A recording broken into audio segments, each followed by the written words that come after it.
مجھ پہ بھی چشم کرم اے میرے آقا کرنا، حق تو میرا بھی ہے رحمت کا تقاضا کرنا۔ سامعین جی وقار، خالق کائنات مالک کائنات نے قرآن مجید فرقان حمید میں ارشاد فرمایا ہے عسیٰ ان یبعثک ربک مقاما محمودا۔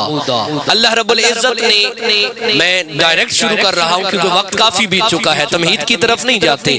اللہ پاک فرما رہا ہے عسیٰ، ان قریب، تھوڑے دن میں۔ ان قریب کا مطلب کیا ہے کہ بہت جلدی، بس یہ بات قریب کی ہے، تھوڑے سے لمحے بعد، تھوڑے سے دنوں کے بعد کیا ہوگا؟ این یبعثک، محبوب کریم محمد مصطفیٰ صلی اللہ علیہ وآلہ وسلم ہم آپ کو دیں گے، ہم آپ کو عطا کریں گے، ہم آپ کو نوازیں گے۔ اے باری تعالیٰ کس چیز سے؟ این یبعثک ربک مقاما، آپ کا رب آپ کو ایک مقام دے گا، آپ کا رب آپ کو ایک پوسٹ دے گا، آپ کا رب آپ کو ایک عہدہ دے گا، آپ کا رب آپ کو ایک عزت دے گا۔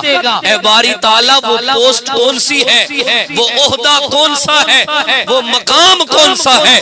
تو رب رحمان فرماتا ہے مقام محمودہ، اے محمد مصطفیٰ ہم آپ کو مقام محمود عطا فرما دیں گے۔ سامعین ذی وقار، میں مزید آسان کرتا ہوں، یہ مقام محمود کتنا بڑا مقام ہوگا۔ سامعین ذی وقار، کسی بھی شخص کی عزت، کسی بھی شخص کی ویلیو کا پتہ تب چلتا ہے جب آپ اسے کوئی بڑا کام کرتے ہوئے دیکھتے ہیں۔ ارے اگر آپ کا کوئی مسئلہ بن جائے، ہو سکتا ہے کوئی مسئلہ یونین کونسل کا جو ہیڈ ہے وہ اسے درست کروا دے، اگر وہ مسئلہ حل کروا دیتا ہے، آپ کہتے ہیں یہ چھوٹی سی بات ہے۔ کوئی مسئلہ ایسا ہوگا جو آپ کا تھانے دار حل کروائے گا، کوئی مسئلہ ایسا ہوگا جو آپ کے لیے ایس ایچ او حل کروائے گا، کوئی مسئلہ ایسا ہوگا جو آپ کے لیے ڈی پی او حل کروائے گا، کوئی مسئلہ ایسا ہوگا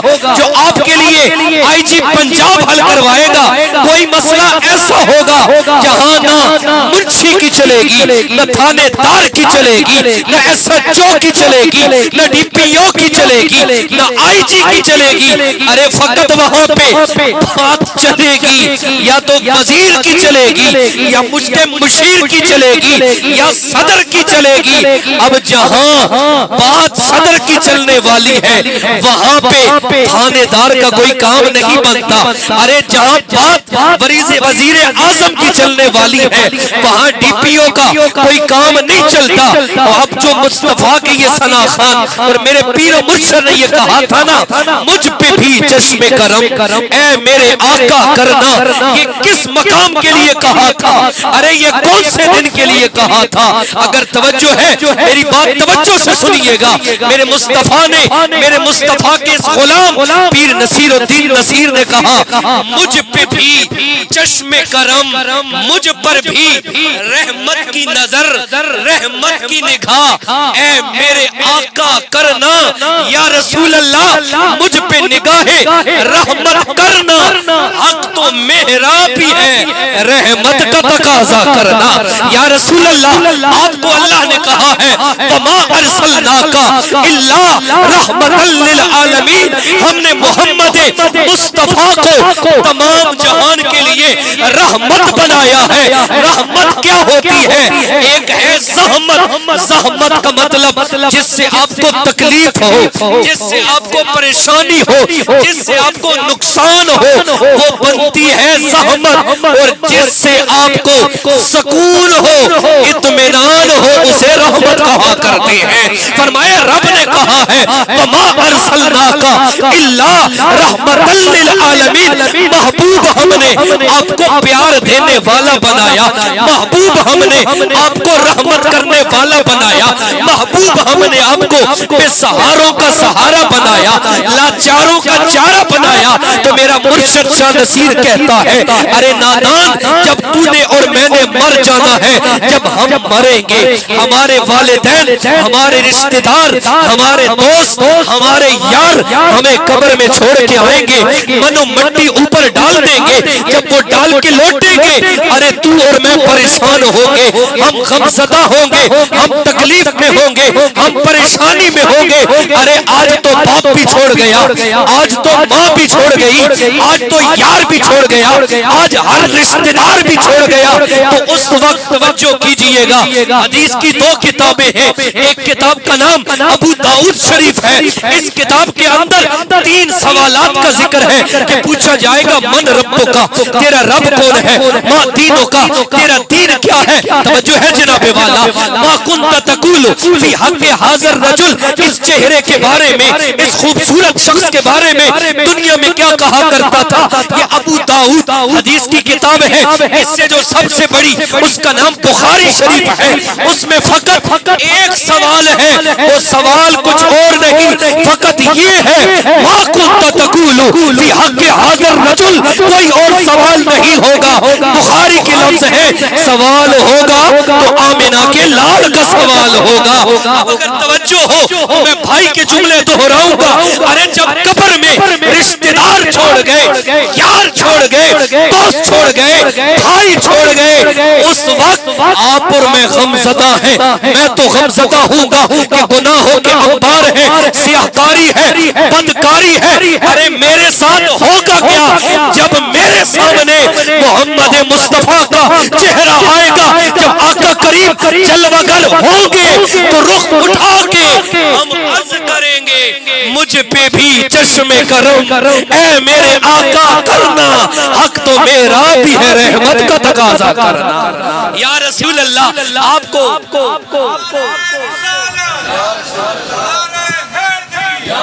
توجہ ہے جناب والا, بات کچھ سمجھ آ رہی ہے. میں کہوں گا کہ یا مصطفیٰ, یا رسول اللہ, یا مصطفیٰ خیر الورا تیرے جیا کوئی نہیں, یا مصطفیٰ خیر الورا تیرے جیا کوئی نہیں, کنو کوا تیرے جیا کوئی نہیں. تو میں کہوں گا یا رسول اللہ, ہم نے قرآن پڑھا تھا, مجھے میرے استاد نے پڑھایا تھا, اس میں آیت تھی وما ارسلناک الا رحمتا للعالمین, کہ ہم نے محمد کو تمام جہانوں کے لیے رحمت بنا کر بھیجا ہے. یا رسول اللہ, ایک جہان تو وہ تھا جو دنیا کا جہان تھا جہاں جیتے رہے ہیں, ایک جہان وہ ہے جہاں مر کے اب پہنچے ہیں. یا رسول اللہ, آپ تب بھی رحمت تھے, اب بھی رحمت ہے, قیامت والے دن بھی رب نے آپ کو رحمت والا بنایا ہے. تو میں کہوں گا یا رسول اللہ, تب بھی جس طرح ساجد بھائی نے کہا تیرے ٹکڑوں پہ پلے, غیر کی ٹھوکر پہ نہ ڈال, چھڑکیاں کھائیں کہاں چھوڑ کے صدقہ تیرا. یا رسول اللہ, ہمارے ماں باپ نے اگر ہمیں لقمہ کھلایا ہے, نام خدا اور نام مصطفیٰ پڑھوانے کے بعد کھلایا تھا.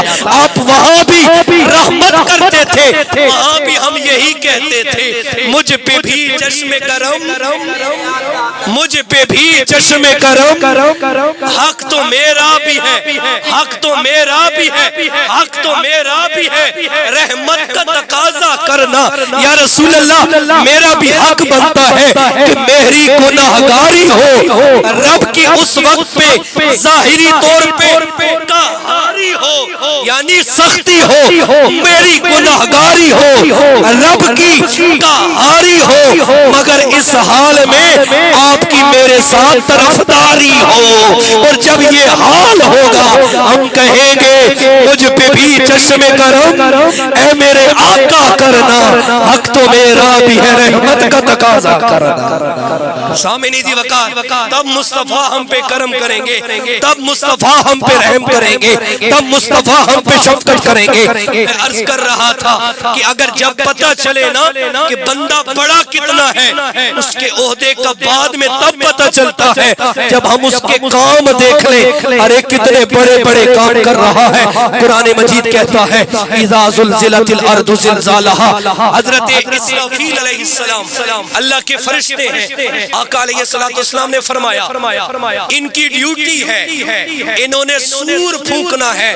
یا رسول اللہ سور کیا ہے؟ فرمایا یہ ایک سینگ کی طرح کا آلہ ہوگا جس میں پھونک ماری جائے گی، اس میں سے اتنی آواز نکلے گی کہ کل کائنات میں پھیل جائے گی۔ فرمایا پہلی آواز پر دنیا میں جو کچھ ہے سب کا سب فنا ہو جائے گا، سب کا سب تباہ ہو جائے گا، سب کا سب ختم ہو جائے گا، سب کا سب ملیا میٹ ہو جائے گا۔ القاریۃ ملقاریہ، ناگہانی آفت آ جائے گی۔ القاریۃ ملقاریہ وما ادراک ملقاریہ، تمہیں کیا معلوم کہ یہ ناگہانی آفت کیا ہے، اچانک آنے والی مصیبت کیا ہے؟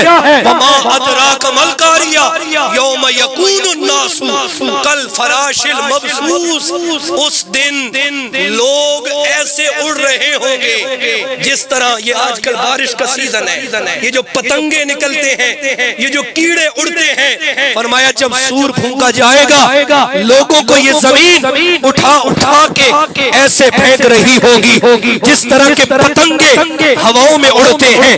فرمایا بڑی بڑی چیزوں کو اس طرح اٹھا کر پھینکا جا رہا ہوگا۔ وَتَكُونُ الْجِبَالُ كَالْعِهْنِ الْمَنْفُوشِ، فرمایا یہ جو بڑے بڑے پہاڑ ہیں لاکھوں لاکھوں ٹن کے، جب قیامت ہوگی یہ تمہیں ایسے اڑتے دکھائی دیں گے جس طرح روئی کا گالا، جس طرح کپاس کے چند ذرات جنہیں ہوا اڑاتی پھر رہی ہوتی ہے، یہ بڑے بڑے پہاڑ یہ اس طرح اڑیں گے جس طرح روئی کے گالے ہوں گے۔ وَتَكُونُ الْجِبَالُ كَالْعِهْنِ الْمَنْفُوشِ فَأَمَّا مَنْ ثَقُلَتْ مَوَازِينُهُ، اس دن جن لوگوں کے اعمال نامے بھاری ہوں گے، فَهُوَ فِي عِيشَةٍ رَاضِيَةٍ، جن کے اچھے عمل، جن کی نمازیں، جن کے روزے، جن کے والدین کی خدمت، جن کا غریبوں کا احساس، پڑوسیوں کا خیال، رشتہ داروں کی مدد، یہ سب عمل ہوں گے۔ فَهُوَ، پس وہ ہوں گے، فی میں عیشت راضیہ، جس طرح ان کی مرضی ہوگی اللہ ویسے خوشی والی زندگی عطا فرما دے گا۔ فَأَمَّا مَنْ ثَقُلَتْ مَوَازِينُهُ فَهُوَ فِي عِيشَةٍ رَاضِيَةٍ وَأَمَّا مَنْ خَفَّتْ مَوَازِينُهُ، اور جن کے اعمال نامے ہلکے ہوں گے، نیکی نہیں ہوگی، نماز نہیں ہوگی، قرآن پاک کی تلاوت نہیں ہوگی، عبادات نہیں ہوگی، ذکر و اذکار نہیں ہوگا۔ وَأَمَّا مَنْ خَفَّتْ مَوَازِينُهُ، جن کے عمل ہلکے ہوں گے، فَأُمُّهُ، ان کا ٹھکانہ ہوگا حاویہ، وَمَا أَدْرَاكَ مَا هِيَ نَارٌ حَامِيَةٌ، فرمایا جن کے عمل کم ہوں گے انہیں اللہ تعالی دوزخ کا نچلا درجہ عطا فرمائے گا۔ حضور نے فرمایا دوزخ کے مختلف عذاب ہیں، یا رسول اللہ کم از کم عذاب دوزخ کا کیا ہے؟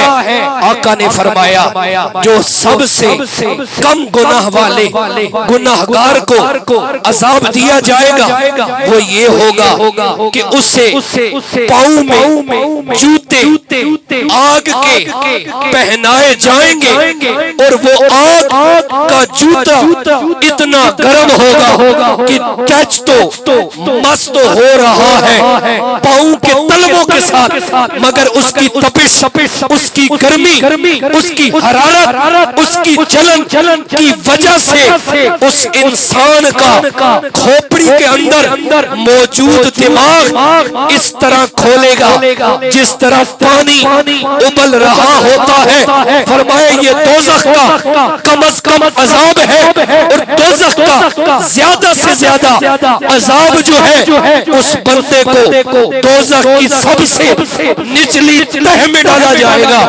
آقا علیہ السلام صحابہ کے ساتھ جلوہ گر تھے، حضور بیٹھے تھے، مصطفیٰ نے اچانک کسی پتھر کے گرنے کی آواز سنی، صحابہ نے بھی سنی، مصطفیٰ نے بھی سنی۔ آقا نے پوچھا اے صحابہ کیا جانتے ہو یہ آواز کس چیز کی ہے؟ صحابہ کہنے لگے یا خدا جانتا ہے یا محمد مصطفیٰ جانتا ہے۔ عرض کرنے لگے یا رسول اللہ ہمیں تو معلوم نہیں ہے یہ آواز کس چیز کی ہے، آپ بھی ارشاد فرمائیے۔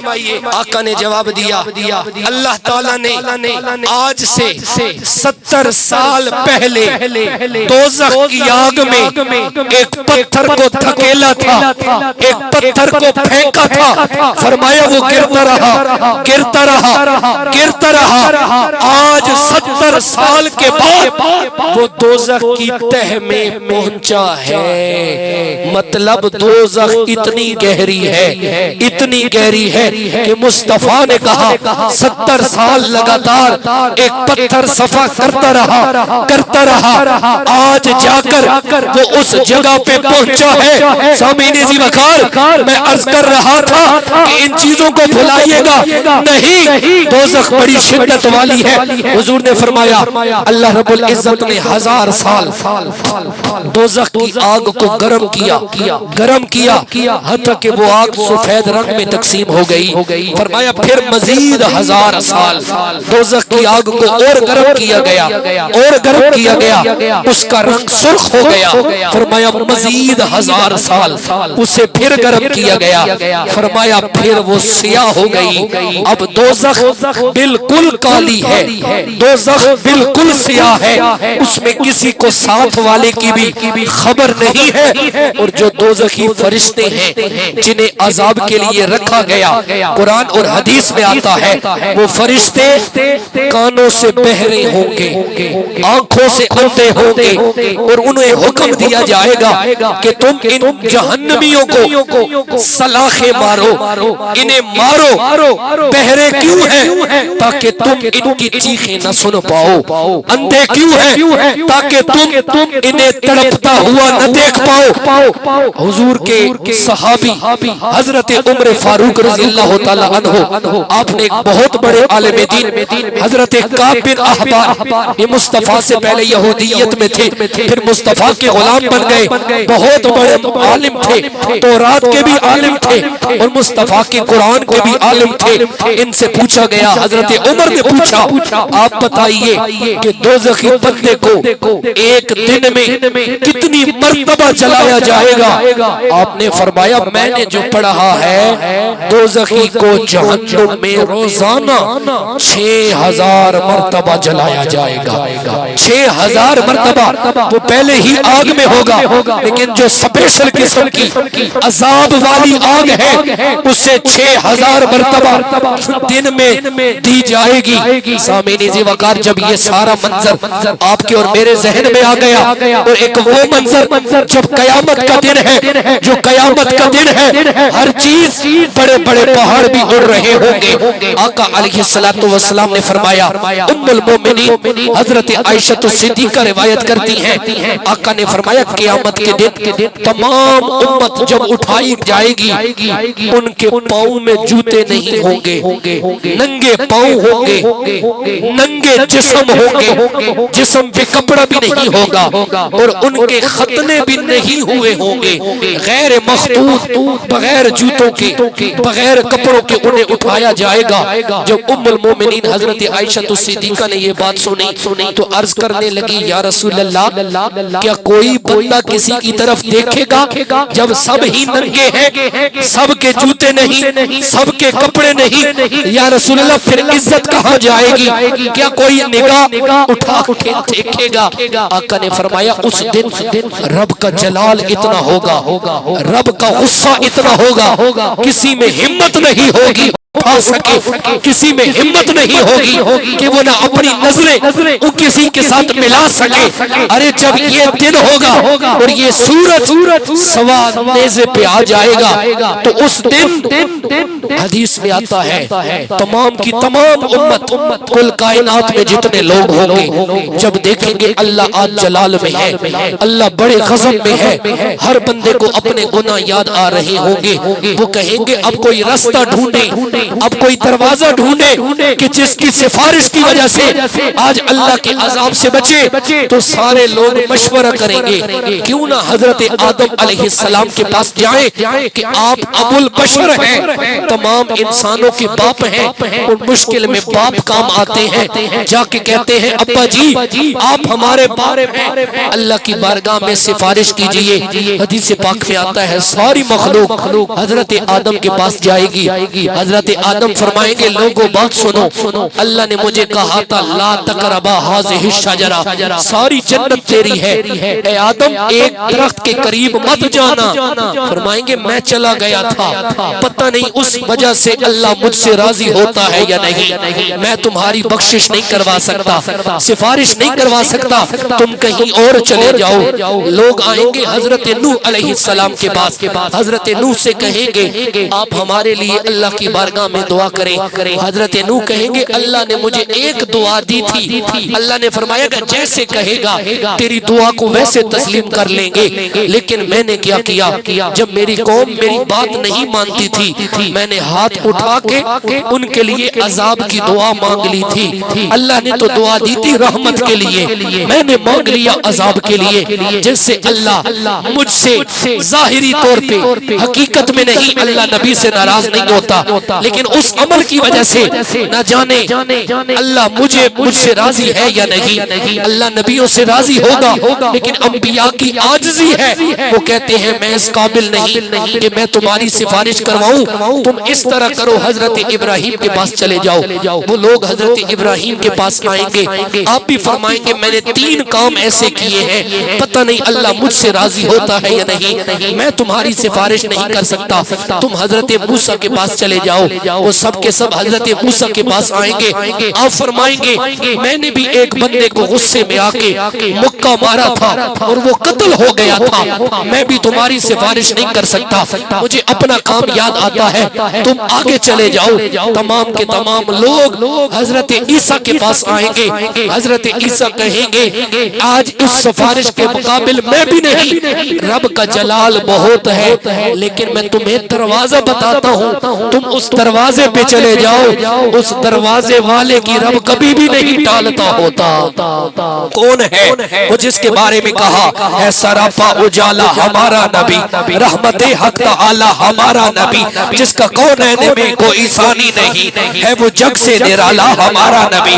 المختصر جب حضرت عیسیٰ کہیں گے میں تو سفارش نہیں کر سکتا لیکن تمہیں دروازہ دکھا دیتا ہوں، اس دروازے پہ جاؤ گے رب ضرور کرم کرے گا، وہ دروازہ کوئی اور نہیں تاجدار انبیاء محمد مصطفیٰ کا دروازہ ہوگا۔ اور حدیث میں آتا ہے جب لوگ مل کے مصطفیٰ کے در پہ آئیں گے تو حضور فرمائیں گے اگر سادے لفظوں میں ترجمہ کروں تو آقا کہیں گے ارے کہاں بھٹک رہے تھے، یہ کام میں مثال دے رہا ہوں جو پہلی بات کی تھی، مصطفیٰ کہیں گے ارے یہ مثال یہ کام آج والا منشی کا نہیں تھا، تھانے دار کا نہیں تھا، ایس ایچ او کا نہیں تھا، ڈی پی او کا نہیں تھا، وزیر اعظم کا نہیں تھا، یہ کام تو فقط اور فقط صدر کا تھا، بڑے سردار کا تھا،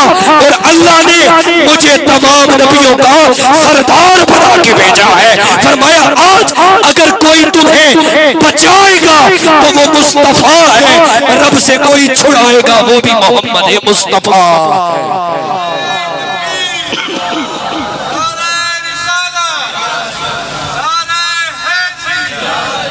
ساری بات کی سمجھ آئی؟ تو ہم اس وقت کیا کہیں گے؟ مجھ پہ بھی چشم کرم. یہ ساری حدیث سنانے کا مقصد ہم غلامان مصطفیٰ اس وقت کیا کہیں گے؟ مجھ پہ بھی چشم کرم، اے میرے آقا کرنا، حق تو میرا بھی ہے، رحمت کا تقاضا کرنا. سامعین جی وقار یہ بھی یاد رکھیے گا، سب سے پہلے آقا نے فرمایا میری امت جنت میں جائے گی. اب حال کیا ہے؟ سورج سوا نیزے پہ ہے، رب کا جلال غضب پہ ہے، لیکن اس وقت مصطفیٰ کی نگاہ کرم کی وجہ سے ہمارا جو حال ہوگا وہ اشعار پیر و مرشد شاہ نصیر الدین نصیر شاہ کی زبانی آپ فرماتے ہیں ساری امتیں پریشان ہوگی، ساری امتیں ڈر رہی ہوگی، ساری امتوں کے سر نیچے ہوں گے، ہر بندہ ڈر رہا ہوگا، مگر اس وقت غلامان مصطفیٰ جن پہ مصطفیٰ کی نگاہ کرم ہوگی، جن پہ مصطفیٰ کی نگاہ شفقت ہوگی، ان کی کیفیت کیا ہوگی کہ وہ کہیں گے غلام حشر میں جب سید الورا کے چلے لوائے حمد کے سائے میں سر اٹھا کے چلے. فرمایا ہر امت سر جھکائی بیٹھی ہوگی، مصطفیٰ کی امت اپنے سروں کو اٹھائی بیٹھی ہوگی. وجہ کیا ہے؟ ہر ایک یہی کہے گا مجھ پہ بھی چشم کرم، اے میرے آقا کرنا، حق تو میرا بھی ہے، رحمت کا تقاضا کرنا. تو حدیث میں آتا ہے آقا علیہ السلام جیسے جیسے اشارہ کریں گے اور جسے جسے اشارہ کریں گے اللہ اسے جنت عطا فرماتا چلے. اور یہ عسا ان یبعثک ربک مقاما محمودا. وقت مختصر ہے، میں بات ختم کر رہا ہوں، پھر کبھی ہوا تو اس پہ میں مزید بیان کروں گا. مقام محمودہ کی مزید تشریح فرمایا یہی وہ مقام ہے کہ جب کل کائنات نیچے موجود ہوگی، حضرت آدم کے پہلے بیٹے سے لے کر قیامت تک آنے والا ہر انسان، مسلمان بھی، کافر بھی، یہودی بھی، مسلم بھی، غیر مسلم بھی، آج دنیا میں ہیں کچھ جو مصطفیٰ کو اس طرح نہیں مانتے جتنا خدا نے کہا ہے. یہ مقام محمود لگانے کا مقصد کیا ہے؟ اللہ تعالیٰ ساری کائنات کے لوگوں کو اکٹھا کرے گا، دو کرسیاں لگائی جائیں گی. حدیث میں آتا ہے ایک کرسی پر اپنی شان کے لائق اللہ تعالیٰ کا ہم جیسا جسم نہیں ہے، وہ ان چیزوں سے پاک ہے، لیکن دو کرسیاں لگیں گی، ایک پہ خدا جلوگر ہوگا، ساتھ میں دوسری پہ محمد مصطفیٰ جلوگر. وہ رب کہے گا تم نہیں مانتے تھے، آج میں منوا کے رہوں گا. اور اس دن آج لے ان کی پناہ، آج مدد مانگ ان سے، آج لے ان کی پناہ، آج مدد مانگ ان سے، پھر نہ مانیں گے قیامت میں. اگر مان گیا، اگر آج تو مان گیا، توجہ ہے یہ شان. آج ساری محفلی میرے مرشد نصیر الدین پہ چل رہی ہے، ان کے اشعار. یہ جو لوگ ہیں نا اعلیٰ حضرت امام احمد رضا خان فاضل بریلوی، ان کا کلام کیوں پڑھا جاتا ہے؟ ان کا سارا کلام یا قرآن کی آیت کا ترجمہ ہوتا ہے یا مصطفیٰ کی حدیث کا ترجمہ ہوتا ہے. اور یہ آج لے ان کی پناہ، آج مصطفیٰ کی پناہ میں آ جا، آج مدد مانگ ان سے، آج کہہ یا رسول اللہ گناہ ہو گئے، مصطفیٰ کرم کیجئے، گناہوں کی بخشش لے دیجئے. آج لے ان کی پناہ، آج مدد مانگ ان سے، پھر نہ مانیں گے قیامت میں. اگر تو اس میدان میں کھڑا ہو کے کہے گا اچھا رب کریم یہ تیرا حبیب ہے میں منیں گا، اللہ کے نہیں، آج لے مرشد کہتا ہے آج لے ان کی پناہ، آج مدد مانگ ان سے، پھر نہ مانیں گے قیامت میں، نہ خدا مانے گا قیامت میں، نہ محمد مصطفیٰ مانے گا۔ اگر مان گیا، اگر تو قیامت کو مان گیا نا، پھر نہ مصطفیٰ ماننے والا ہے نہ خدا ماننے والا ہے۔ آج یہاں ماننا تیرا کام ہے، قیامت کے دن ماننا مصطفیٰ کی خدا کا کام ہے۔ مصطفیٰ کہے گا دنیا میں یہ میرے میلاد کرایا کرتا تھا، یہ میرے ذکر میں بیٹھ کے خوش ہوا کرتا تھا، یہ میرے جلسے کروایا کرتا تھا، دنیا میں مجھے مانتا تھا۔ اے رب آج تو میری مان رہا ہے، میں فقط یہی کہوں گا میرے اس امتی کو بھی جنت عطا فرما دے۔ اور رب کی نگاہ اس وقت فقط محمد مصطفیٰ کے چہرے پہ ہوگی۔ توجہ ہے جناب والا، رب کی نگاہ آقا علیہ السلام کے چہرے پہ ہوگی۔ لوگ گزر رہے ہوں گے، جسے دیکھ کر مصطفیٰ کے چہرے پہ مسکراہٹ آئے گی، جسے دیکھ کر مصطفیٰ خوش ہوں گے میرا غلام آیا ہے۔ رب مصطفیٰ کی مسکراہٹ کے صدقے جنت عطا فرماتا چلا جائے۔ جسے دیکھ مجھ پہ محشر میں نصیر، واہ میرے مرشد نے یہ کلام پڑھا گیا نا، مجھ پہ محشر میں نصیر، ان کی نظر پڑ ہی گئی۔ یعنی نصیر الدین کہتا ہے جب میں موجود ہوگا قیامت کے دن مصطفیٰ مجھے دیکھے گا، مصطفیٰ مسکرائیں گے، خدا کہے گا یہ بھی محمد کا غلام ہے، اسے بھی جنت عطا فرما دی جائے۔ مجھ پہ محشر میں نصیر، ان کی نظر پڑ ہی گئی، کہنے والے اسے کہتے ہیں خدا کا کرنا۔ آج ہی دیکھو نا اتنے ولی ہو کے بھی پھر بھی کہتے ہیں کمال ہمارا نہیں، رب کا فضل ہی ہے، رب کا کرم ہی ہے۔ آپ جتنے عمل کر لیں غرور نہ کریں، جتنے حج کر لیں غرور نہ کریں۔ بخشش نمازوں کی وجہ سے نہیں ہونی، وہ اپنی جگہ پہ ضروری ہے، فرائض ضروری ہے۔ بخشش تسبیحاں پھیرنے کی وجہ سے نہیں ہونی۔ آقا نے خود فرمایا، حضور کی حدیث ہے، حضور نے فرمایا، میں مفہوم عرض کر رہا ہوں، بخشش ان چیزوں کی وجہ سے نہیں ہونی، بخشش فقط اور فقط اللہ تعالیٰ کے فضل کی وجہ سے ہونی ہے۔ اگر رب چاہے لاکھوں گناہ کرنے والوں کو جنت عطا فرما دے، اگر رب چاہے نیک ساری زندگی عبادت کرنے والا مگر دل میں تکبر رکھنے والے کو دوزخ عطا فرما دے۔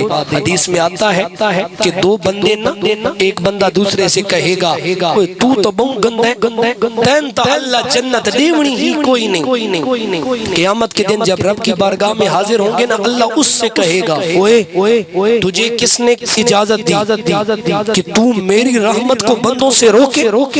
تجھے کس نے کہا تھا کہ یہ جنت میں نہیں جائے گا؟ اور تجھے کس نے کہا کہ تو جنت میں جائے گا؟ اس بندے کے اپنے عمل اچھے ہوں گے، دوسرے کے گندے تھے، جیسے کہا تجھے تو رب نے جنت دینی ہی نہیں ہے۔ اللہ کہے گا حکم بھی میرا ہے، بادشاہی بھی میری ہے، جنت بھی میری ہے، جا تجھے جو روکتا تھا لوگوں کو جنت سے، ٹھیکیدار بنتا تھا، تجھے میں دوزخ دیتا ہوں، اور جنہیں تو ڈراتا تھا میں اپنے فضل سے اسے جنت عطا فرما رہا۔ لہٰذا کسی کو دوزخی مت بنائے، کسی کو جہنمی مت بنائے، یہ سب فیصلے رب کے ہیں، رب پر چھوڑ دیں۔ آپ کے اور میرے ذمہ جو ہیں مخلوق خدا کی خدمت کرنا، لوگوں کے ساتھ پیار سے پیش آنا، اخلاق سے پیش آنا۔ اگر اچھا عہدہ ملا ہے، کرسی مل گئی ہے، تو آپ کے تابع جو ہیں آپ سے نیچے عہدوں والے، ان پہ فرعون مت بنے، بلے انہیں بھائی بن کر دکھائیں، انہیں اچھا دوست بن کر دکھائیں۔ اگر آپ کو اللہ نے دولت دے دی ہے تو اسے جیب میں چھپا کر نہ رکھیں، اسے رشتہ داروں پہ لگائیں، اسے مستحقین پہ لگائیں، اسے غریبوں پہ لگائیں۔ ہر ایک صدقہ، ہر ایک عمل، ایک حدیث میں نے یہ بھی پڑھا، اپنے ہاتھ سے اگر آپ 1 روپیہ دے دیں، مرنے کے بعد اگر کوئی 100 بھی آپ کے پیچھے دینا تو آپ کے 1 روپے کا ثواب ان 100 سے پھر بھی بڑھ کے زیادہ ہوگا۔ لہٰذا جو کرنا ہے اپنے ہاتھ سے کر جائیے، کسی پہ یقین مت رکھیے کہ ہمارے لیے کوئی کرے گا، کسی کے پاس کوئی وقت نہیں ہے کسی کے لیے۔ دعا ہے اللہ رب العزت ہمارے بھائی جان ان کا یہ محفل سجانا اپنی بارگاہ میں مقبول و منظور فرمائے۔ اللہ تعالیٰ تعالیٰ نے انہیں یہ سعادت بخشی ہے کہ انہوں نے حضور کا ذکر سجایا، اللہ تعالیٰ نے انہیں پرمننٹ جاب بھی عطا فرمائی ہے۔ اب پرسوں انہوں نے پرسوں جانا ہے، اتوار والے دن کراچی انہوں نے پہنچنا ہے، اپنی جاب کے لیے ٹریننگ کا آغاز ہونا ہے۔ اور جب ہم نے یہ محفل کا آغاز کیا تھا نا، ہمارے ابتدائی ثنا خان دوستوں میں سے یہ تھے، اور یہ والدین کی تربیت ہے۔ اس دن ہم بیٹھے تھے تو یہ کہہ رہے تھے محمود بھائی مجھے تو لگتا ہے کہ بزم کے ساتھ اٹیچ ہوئے تھے نا، اللہ نے اس وجہ سے مجھے پہلی نوکری عطا فرما دی، اور پھر اس سے آگے بڑھ ہی رہے ہیں۔ ہمارے کئی دوست جو بزم کے آغاز میں ہمارے ساتھ ملے، کم از کم 8 سے 10 ایسے لڑکے ہیں جو بالکل اس وقت فارغ تھے، جن کے کام کاج نہیں تھے، آج کم از کم 30 40 50 ہزار اللہ تعالیٰ انہیں ماہانہ انکم عطا فرما رہا ہے۔ اس نیت سے آئیں کہ مخلص ہو کے حضور کی بارگاہ میں جا رہے ہیں، وہ خالی لوٹنے نہیں دیتے۔ جو جائز دعا آپ دل میں رکھیں گے نا، خلوص سے آئیں گے، جو جائز دعا مانگیں گے اللہ کی طرف سے ضرور پائیں گے۔ شرط ہے خلوص سے آنا، احسان کرنے کے لیے مت آؤ کسی پہ، آپ کا کسی پہ کوئی احسان نہیں ہے۔ اگر آپ محفل میں آ جائیں، ہم آئے ہیں تو عثمان بھائی پہ ہمارا کوئی احسان نہیں ہے، ان کا ہم پہ ہے کہ انہوں نے ہمیں 2 گھنٹے ذکر مصطفیٰ میں لگایا ہوا، ان کا ہے، ہمارا ان پہ کوئی احسان نہیں ہے۔ جب بھی جاؤ مصطفیٰ کے ذکر کے لیے جاؤ، اور لازمی نہیں کہ کوئی دعوت دے تو تب جاؤ، دعوت تب دی جاتی ہے، اس فنکشن میں دی جاتی ہے جو کسی کے لیے ہو۔ مصطفیٰ تو سب کے لیے ہے نا۔ نبی اگر کسی محفل میں تیرا میرا نبی نہیں ہے تو تو اور میں نہ جائے۔ اگر ہر محفل تیرے میرے نبی کی ہے تو پھر امتی کو شامل بھی ہونا چاہیے، دعوتوں کا انتظار نہیں کرنا چاہیے۔ اللہ تعالیٰ آپ کو اور مجھے ان باتوں پہ عمل کی توفیق نصیب فرمائے۔ آخر دعوان الحمدللہ رب العالمین۔